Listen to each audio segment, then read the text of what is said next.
Hello friends, আপনাদের জন্য আবার একটা নতুন ভিডিও নিয়ে হাজির হলাম। আমি ডিম্পল আক্তার। বাচ্চাটা বারবার বমি করছে, খাওয়ানোর পরে। এবার আমাদের দেখতে হবে যে বমির ওষুধ দেওয়া হয়েছে, তার সত্ত্বেও বাচ্চাটা বমি করছে। তার জন্য আমাকে এটাকে স্টমাক ওয়াশ দিতে হবে। তার জন্য আমি আগে গ্লাভস পরে নিলাম, তারপরে 5 নাম্বার ওজি নিয়ে নিলাম, যেহেতু বাচ্চাটার ওয়েট হচ্ছে 2 কিলো। তারপরে ওজিটা আমি ওকে পড়াচ্ছি।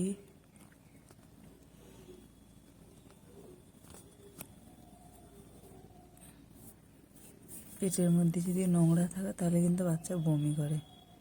তারপর ওজিটা পরিয়ে আমি ওটাকে ফিক্সড করে নিলাম। তারপরে আমি স্টেথো দিয়ে দেখে নেব যে ওজিটা ঠিকঠাক জায়গায় আছে কি না। আর একটা 5 ml সিরিঞ্জ নিতে হবে। আমি কানে স্টেথোটা লাগিয়ে ওর অ্যাবডোমেনে দিয়ে দেখে নেব ওজিটা ঠিকঠাক জায়গায় গেছে কি না।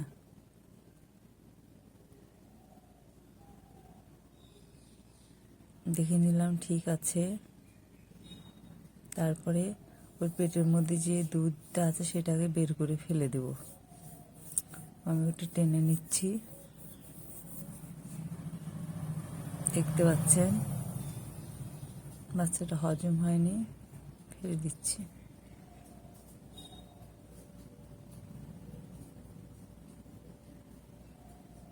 তারপরে 5 ml NS দিয়ে আমি এটাকে টমাকস দেব।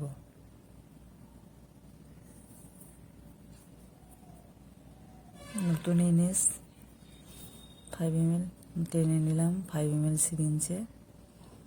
তারপরে আবার ওজিতে ওটা আমি পুশ করব স্টমাকে। পুশ করার পর আবার ওটাকে আমি টেনে বের করে নেব, যাতে বাচ্চাটার পেটে যা নোংরা আছে সেটা বেরিয়ে চলে আসে। আপনারা দেখতে পাচ্ছেন আমি ওটাকে আস্তে আস্তে টেনে নিচ্ছি।